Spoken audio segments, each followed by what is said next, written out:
Mais um podcast da Lesp começando e para falar sobre as expectativas de 2024, fazer um balanço de 2023, falar muito sobre educação, a gente recebe o deputado Lucas Bove, do PL.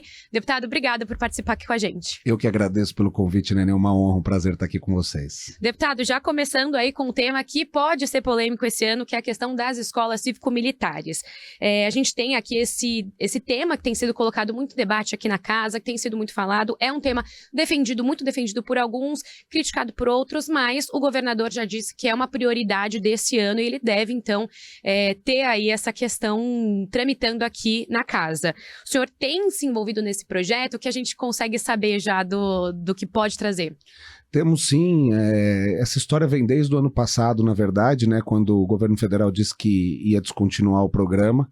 Infelizmente descontinuou o programa, eu sou um desses que é totalmente favorável ao modelo, e a gente vem conversando, vem articulando, outros deputados aqui, o Coimbra, o Meca, o Gil Diniz, o Balas, o Telhado, essa turma toda da segurança pública, né, Conte Lopes, todos vêm trabalhando junto à Secretaria de Educação, junto ao próprio chefe do Executivo, o governador, para que o projeto saia do papel, né? Ou melhor, entre no papel, pelo menos, né? Para que a gente possa aqui aprovar e depois sair do papel.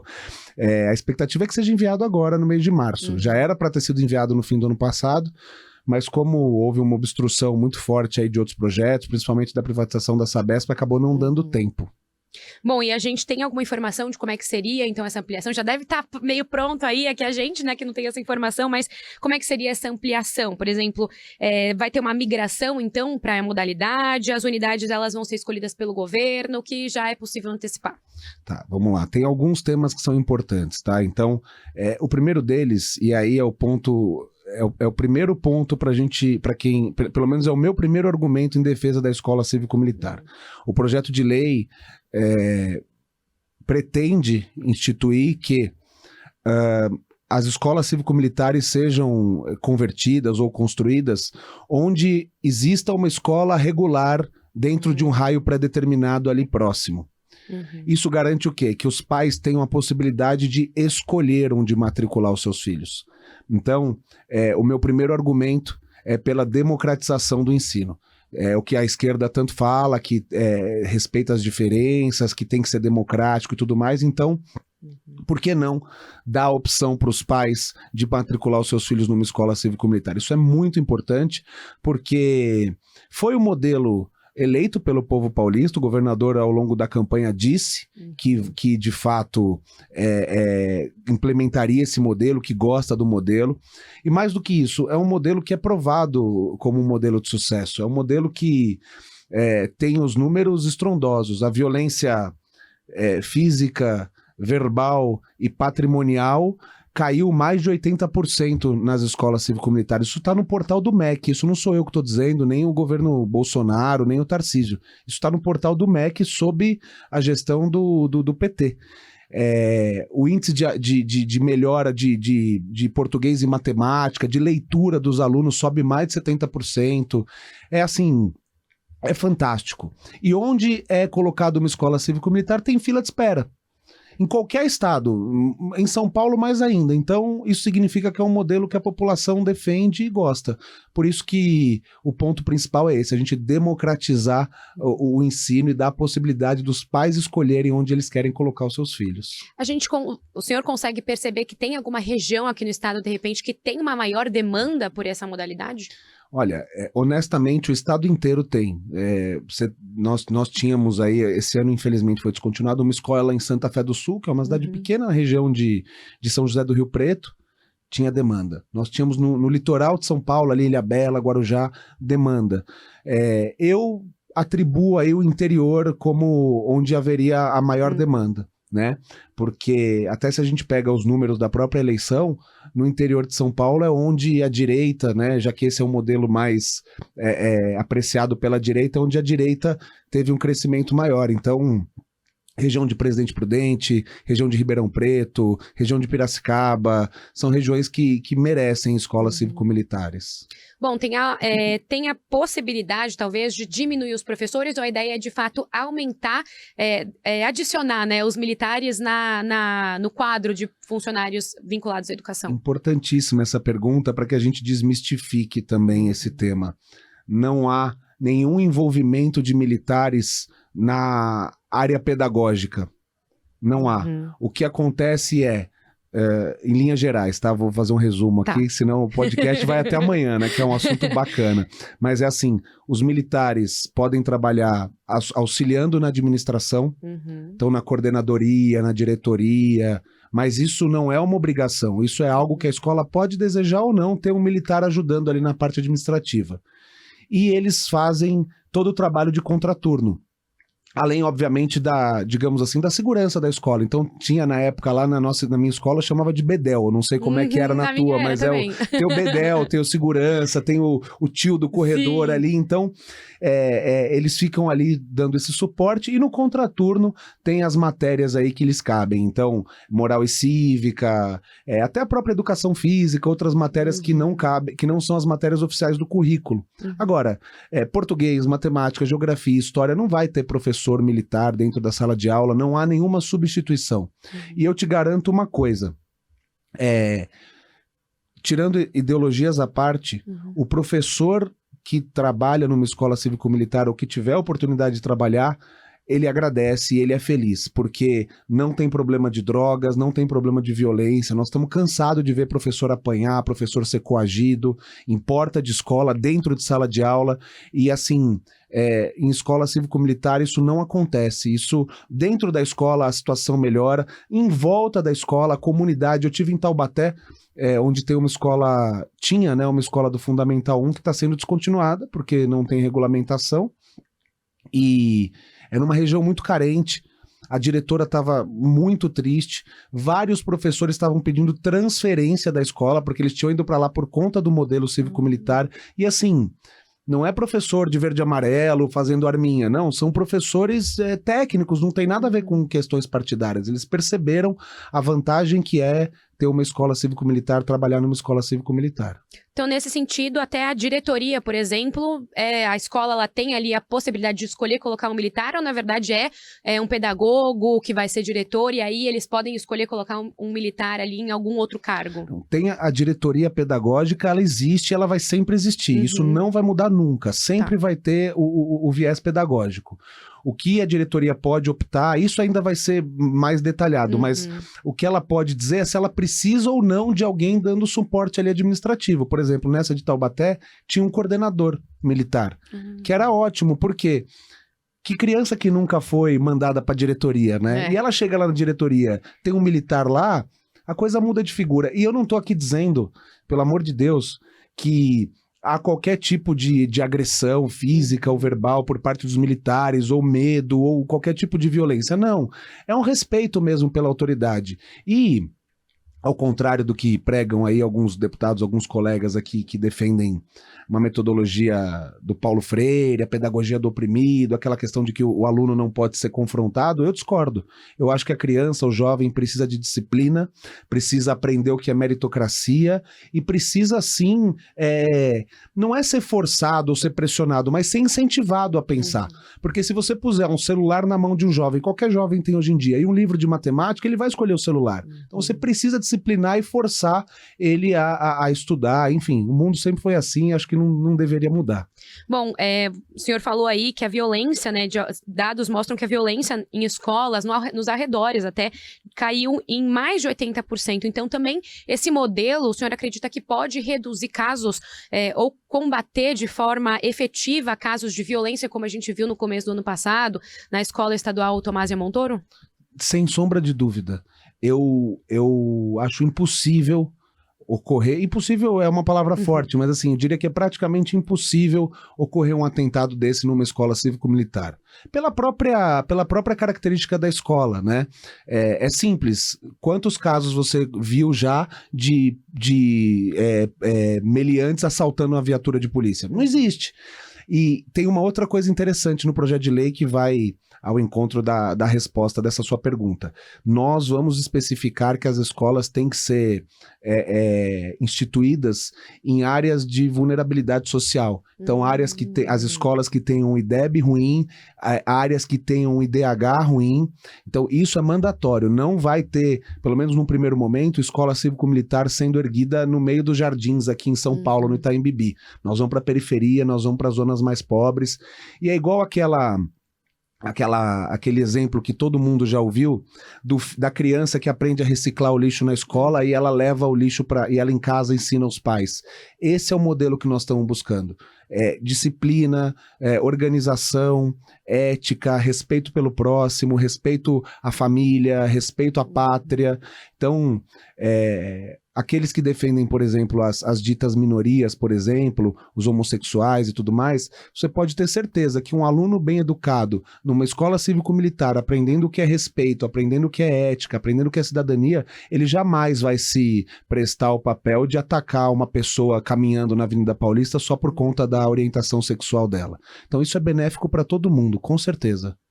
Bom, também queria aproveitar para entender as partes. O senhor já trouxe bastante partes positivas, como o senhor entende desse modelo. Então, além de trazer essa questão da disciplina, do aluno, de fato, ele se envolver nas atividades escolares, quais são aí os benefícios que essa escola, que esse modelo pode trazer? Acho que a gente pode falar não só para o aluno, mas como para o entorno, né? O senhor trouxe esse dado aí de uma violência também melhor no entorno. Não, a situação melhora muito. Eu acho que o ponto principal é a qualidade do ensino, sem sombra de dúvidas, tá? E por que isso muda? Eu vou te dar alguns exemplos, tá? O primeiro deles, você institui a meritocracia na escola. Então, quando você coloca a meritocracia, principalmente para o jovem que é incentivado a isso, ela gera resultado. Então, toda semana tem um líder de turma. E esse líder de turma, ele é escolhido eu não sei exatamente se é pela professora ou pelos próprios alunos, mas ele vai mudando. E ele tem pequenas atividades para cumprir e com isso ele vai ganhando pontos. Por exemplo, de manhã, na formação de sala de aula, ele chega antes, organiza as crianças sentadas nas suas carteiras e faz uma chamada prévia, faz uma conferência. Quando o professor chega, ele apresenta a turma, o pessoal levanta, dá bom dia pro professor de forma ordeira, não é nada, não tem palmatória, não tem nada disso. Dá bom dia pro professor, se senta, o aluno entrega a chamada pro professor, o professor às vezes confere, vê se tá todo mundo lá e inicia a aula. Os professores me disseram que só para fazer isso, eles demoravam de 15 a 20 minutos para chegar, fazer o pessoal sentar, sossegar, silêncio na sala, fazer a chamada e começar a aula. Então perdi aí mais de um terço da aula só para organizar. Então com isso, você já ganha aí 30% a mais de tempo de aula, o que é uma tremenda vantagem. Além do fato, obviamente, dessa questão da meritocracia incentivar os alunos, né? Então esses são pontos importantes, a meritocracia, o tempo de aula. E um outro exemplo que eu vou te dar, só para encerrar essa minha resposta, é o seguinte. Como eu disse antes, os professores, eles já são pessimamente remunerados, devido a décadas de uma política pública que não só os professores, mas todos os servidores públicos em geral, aí, policiais e etc., têm os seus salários degradados. Então ele já é mal remunerado. Ele já não é respeitado como deveria ser. Tem países no mundo, na Coreia, por exemplo, o professor é como a gente fala aqui de um médico, de um advogado, de um deputado, né? É o professor. Lá, aqui não, aqui é o contrário. Ele é obrigado a viver num ambiente insalubre, num ambiente perigoso. Então, o que os professores têm feito? Eles têm buscado as escolas cívico-militares, a não ser aqueles muito ideológicos, de fato. E isso gera uma concorrência. Então isso por si só também melhora, porque os melhores professores vão querer ir para aquela escola, isso melhora os índices, e aí os outros professores vão querer se esforçar para também estar lá. Então você melhora também a qualidade dos professores, a qualidade do ensino como um todo. É só vantagem. Bom, você trouxe essa questão de que os deputados de direita, de fato, já têm defendido essa pauta há um tempo, principalmente depois da questão do governo federal descontinuar o programa, enquanto os deputados de esquerda são contrários a essa proposta, seguem, de fato, essa decisão, esse pensamento de ter descontinuado o programa, é muito cedo para a gente falar se essa proposta vai passar ou não vai passar aqui na casa? Vai passar. Não é uma PEC, é uma proposta que precisa de maioria simples, são 48 votos e nós temos os votos. Eu tenho certeza que se fosse uma PEC também passaria. Eu tenho para mim que essa proposta deve ser aprovada aí por mais de 55 deputados tranquilamente. Porque, como eu disse, tem aqueles como nós, bolsonaristas de direita, que defendemos o modelo, porque gostamos do modelo, e tem aqueles que talvez nem gostem do modelo. Eu, se tivesse um filho e fosse colocar ele na escola pública, eu ia querer colocar ele numa escola cívico-militar. Mas tem aqueles que talvez não queiram, mas eles têm a noção de que é necessário a gente ter uma pluralidade de ideias, que é necessário a gente ter, como eu disse, um ensino democrático, e isso passa por dar todas as opções para os pais. Homeschooling, a escola padrão e a escola cívico-militar. Ainda mais num estado onde nós estamos muito aquém daquilo que nós poderíamos oferecer. Então, se eu tenho um modelo que traz o objetivo principal de uma escola, que é ensinar, que traz o ensino de uma maneira com maior qualidade, de uma maneira mais proveitosa para o aluno, por que não? Então eu acredito que aqueles deputados, digamos assim, de centro aqui na casa, vão entender que a democracia é o melhor caminho e que para isso é importante a gente dar opção para os pais. Aí tem lá sempre aqueles 30 deputados aí, alguns que estão aqui falando de educação há mais de uma década e efetivamente não fizeram nada pela educação. Nós não. Nós vamos, na prática, colocar São Paulo no lugar que ele merece estar. Bom, então deve chegar agora em março, sendo aprovado no primeiro semestre. Já teremos escolas cívico-militares no segundo semestre do ano? O plano, assim, precisa de uma certa organização, né? Então, o plano nosso é fazer com que, pelo menos as escolas que já eram cívico-militares até 2023, quando o programa foi descontinuado, possam, no segundo semestre, retomar suas atividades dessa maneira. Por quê? Os alunos já conhecem, os pais já conhecem, os professores já conhecem, os uniformes muitas vezes já existem, né? Então isso facilita bastante, mas aí sim, a partir de 2025, inclusive com as eleições municipais em 2024, eu pelo menos, cada prefeito, cada vereador que vem pedir o meu apoio, eu falo, eu apoio se você tiver o compromisso de apoiar a escola cívico-militar. Então, eu acho que nós vamos fazer uma boa quantidade de prefeitos aí nessas eleições e a partir do ano que vem vamos dar andamento no programa. O senhor falou até do uniforme, tem alguma questão estrutural que muda da escola comum, né, para a escola cívico-militar?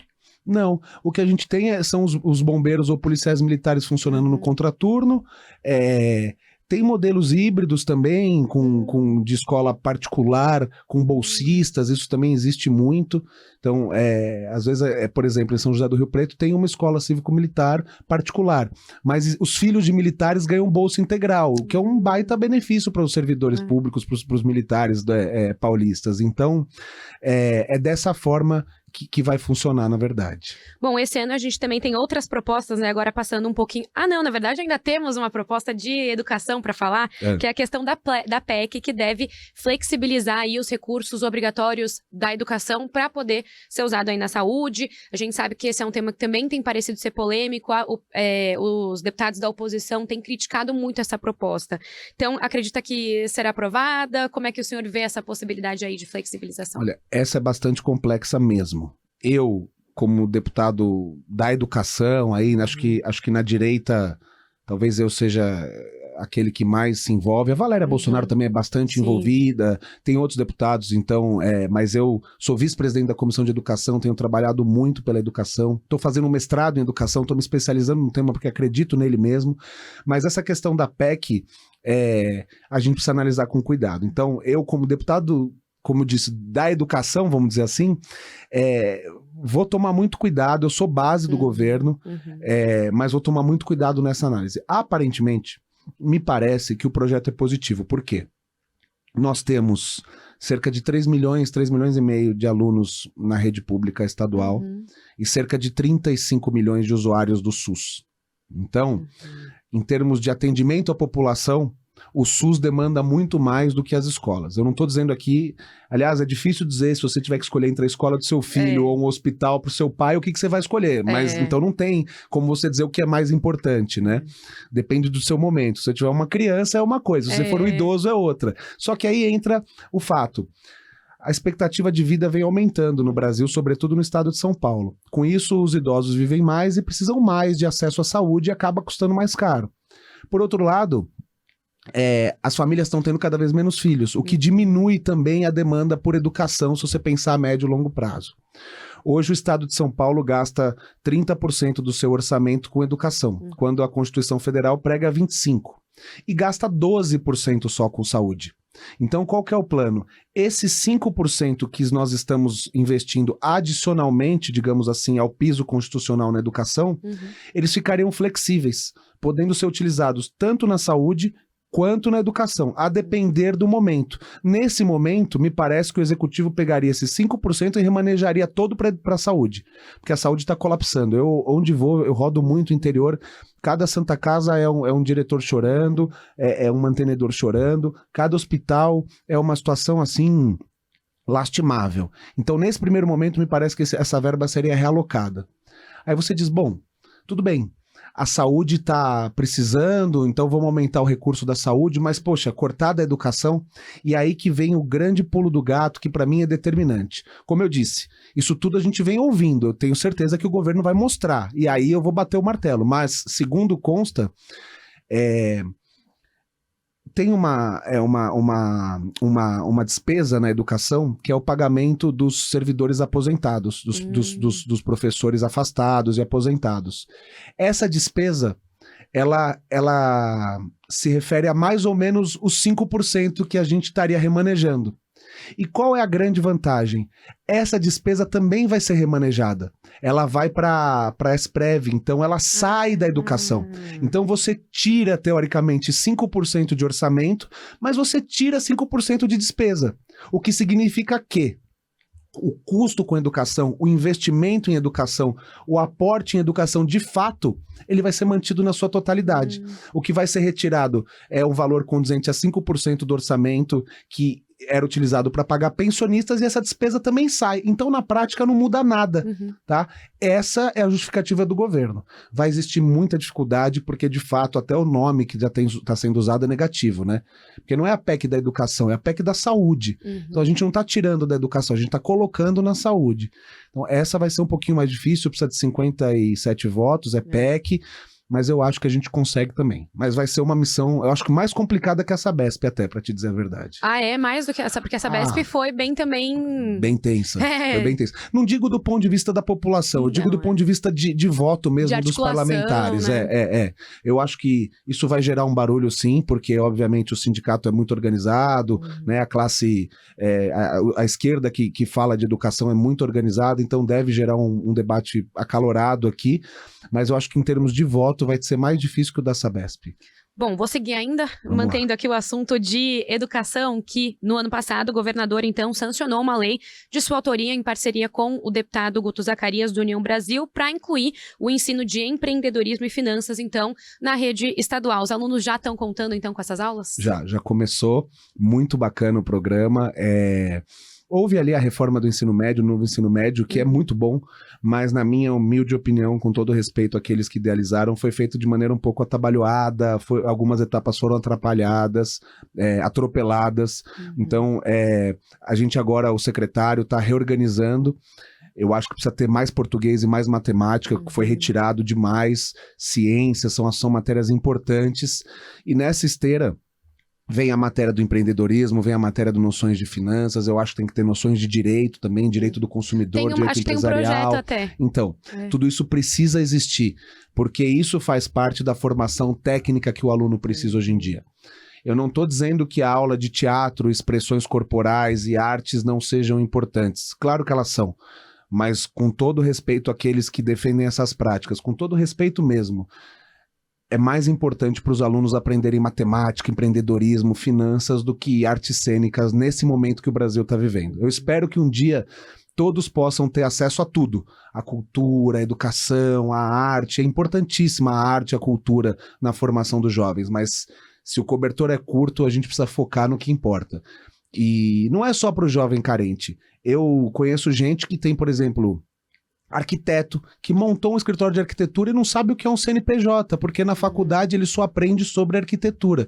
E no mundo onde cada vez mais nós temos profissionais autônomos, profissionais liberais, gente que trabalha por conta, que monta o seu próprio negócio ali, seja uma barraquinha de hot dog ou seja um grande escritório, é importante. porque às vezes o jovem vai lá, monta uma barraquinha de hot dog e acaba perdendo todo o seu investimento porque não sabia que tinha que pagar o imposto, não sabia que tinha que registrar um funcionário. Então, é importante essa conscientização. Estou muito contente com a aprovação do projeto. Bom, aproveitando que a gente já está nessa área, então, queria pedir para fazer um balanço, então, do ano de 2023, foi o primeiro aqui, né, o senhor é um dos deputados estreantes aqui, vi o primeiro mandato na Lesp, então como é que foi esse ano? Foi um ano muito bacana, fiquei muito contente, estou realizando, acima de tudo, um sonho da minha vida, assim, eu desde criança sempre quis ser político e achei que ia ser algo bastante distante, mas graças à internet, graças ao presidente Bolsonaro, esse movimento todo, eu consegui me eleger. E estou muito feliz, aprovei 2 projetos, além desse aí do empreendedorismo nas escolas, aprovei o projeto Rotas Rurais também, que dá o endereçamento digital para quem mora no campo, para o produtor rural e para as famílias que moram no campo. Então 2 projetos que vão fazer a diferença na vida das pessoas, isso é muito importante, eu fico muito contente. Eu sinto, já que estamos falando aqui, cabe uma pequena crítica, eu sinto que a Assembleia Legislativa poderia produzir muito mais do que ela produz. Eu acho que a gente poderia ter muito mais sessões, discutir muito mais projetos, podia se criar uma dinâmica aqui de projetos que são prioritários e os que não são prioritários, no sentido de, como eu disse, mudar a vida da população. Tem projetos menos relevantes que são muito importantes. Às vezes a pessoa fala, vai dar nome de rua. Não é competência aqui da Lesp, né? Mas só para dar um exemplo, o nome de um viaduto estadual. Às vezes é muito importante para as pessoas que moram ali naquela região, que podem saber o nome, traz dignidade também. Então, não vou discutir o que é o que não é importante, mas eu acho que a casa poderia produzir mais. Mas de resto, estou muito feliz, fazendo muitos amigos, conhecendo muita gente. Destinei as minhas primeiras emendas no ano passado e já estou vendo o resultado, o pessoal agradecendo, na área da saúde, da educação principalmente. Então, estou muito contente, muito animado aí para 2024 e os próximos anos, se Deus quiser. Só fazendo até aqui um parênteses, né, que o deputado participa de 3 comissões, então, da Comissão de Educação e Cultura, que a gente falou aqui, da de Atividades Econômicas e Direitos do Consumidor, tem 3 frentes parlamentares, a frente em apoio aos bombeiros, a frente São Paulo, Argentina e a frente de apoio à vitivinicultura. Acho que faltou alguma letra aí. Vitivinicultura yes. E desenvolvimento do enoturismo paulista. Ainda também participou da CPI da epidemia de crack. E também, fazendo aqui um outro parênteses, a gente recebeu a Priscila Fagundes, do Rotas Rurais. Ela também explicou, para quem quiser saber melhor sobre esse projeto, ela explicou como é que tá funcionando o programa. A gente tem um episódio aqui do podcast. Mas então, que legal. Recebemos ela, foi super legal. Não assisti, vou assistir, legal. Depois eu passo. Boa, me passa. Mas foi muito bom, porque deu para entender realmente essa importância, né, das pessoas terem um CEP, que parece tão básico, mas no interior as pessoas de fato não têm isso, traz aí tantos prejuízos e o projeto então veio aí ajudar o pessoal do campo. Ô Nani, sabe o que acontece? Quem mora na cidade não imagina o que é isso. Não, nem um Porque pouco. assim, parece besteira e obviamente que quando eu fiz esse projeto, eu pensei muito no produtor rural, porque ele não consegue simplesmente pedir para entregar uma ração ou até escoar a sua produção por conta disso, dificulta muito, mas não é só o produtor rural. E como eu convenci os demais aqui, foi dessa forma. A mulher, eu ouvi relatos de policiais, de mulheres que estavam sofrendo violência doméstica e ao telefone com a polícia e o policial não conseguia chegar porque não sabia o endereço. Um senhorzinho precisa chamar o bombeiro, uma ambulância, alguma coisa, ou até mesmo uma família quer comer uma pizza domingo à noite, pedir uma pizza, sabe, uma coisa que pra nós é tão corriqueira. Básica, Uma família se reunir à volta da mesa, comer uma pizza, o cara não consegue. Era assim, segunda lombada, terceira árvore à direita. Aí isso em 2023, sabe? Exato. Aí o cara vai lá, corta a árvore e não tem mais a referência, não consegue chegar em casa. Então, é verdade, a árvore, vamos botar com cupim, tem que exatamente. Cortar, já era. Então é muito bacana mesmo, muito bacana. Bom, então, qual deve ser então o foco agora para 2024? Olha, tem as eleições municipais, né? O que toma bastante do tempo aqui nosso, porque além de muitos prefeitos e vereadores virem nos procurar, nós temos alguns deputados, colegas nossos aqui, que são candidatos também, né? Então a gente quer ajudar aí os bons candidatos que nós temos saindo aqui da Lesp. Tem até embates dentro da mesma cidade aqui, entre candidatos que estão aqui dentro, enfim. Vai ser bastante interessante. E eu vou continuar esse meu foco, educação, segurança pública, agronegócio, são as pautas que a gente precisa defender. Espero aí voltar aqui no ano que vem fazer o balanço e ter pelo menos mais 2 projetos aprovados aí. Quero focar de novo, como eu fiz esse ano, em um projeto para educação e um projeto para o agronegócio. Estou sempre tentando alinhar essas duas bandeiras aí. Se eu conseguir fazer um de educação com agronegócio, aí que eu vou ficar mais feliz legal. Ainda. Exatamente. Já junta todas as principais pautas, né? É isso aí. Eu vou puxar um gancho aí que o senhor falou de eleição municipal. Então, o senhor falou, a gente tem aí a expectativa de conquistar bastante. Tem esse projeto, de fato, do partido, do PL, de conquistar bastante prefeitura aqui no estado de São Paulo, de aumentar essa participação e essa presença do PL aqui no estado. Então, como é que estão esses planos? O senhor está acompanhando? Eu estou acompanhando, mas assim, eu acompanho de uma maneira pontual. Eu tenho alguns municípios nos quais eu estou trabalhando e estou me envolvendo, porque eu percebi, além de eu ter chegado agora, primeiro mandato, então vai ser a minha primeira eleição municipal enquanto parlamentar, eu percebi assim, o PL ficou muito grande, tem muita gente em volta, e tem muita gente em volta só para pegar carona na quantidade de votos que a gente tem. E aí, tem algumas brigas que eu prefiro não comprar. Então, onde eu sei que tem gente nossa, que tem gente boa, eu vou trabalhar. Onde eu tô vendo que o negócio não tá bom e eu não consigo ajudar, eu também não vou atrapalhar e vamos deixar cada um tocar o seu barco aí. Mas tem sem dúvida, algumas regiões que são estratégicas pra gente. Aí a gente precisa conseguir conquistar essas prefeituras. Bom, deputado, já deixo então o convite para o senhor voltar. Não precisa nem esperar o fim do ano, pode voltar aqui mais vezes que a gente está com os microfones abertos. Só me chamar que eu venho, obrigado. Obrigada, viu? Bom, esse foi então o podcast da LESP. A gente recebeu o deputado Lucas Bove do PL, conversando bastante sobre educação, mas também um pouquinho mais sobre as expectativas para esse ano, como é que foi o ano passado, fazendo esse balanço então de 2023, que foi de muito trabalho. A gente volta no próximo podcast.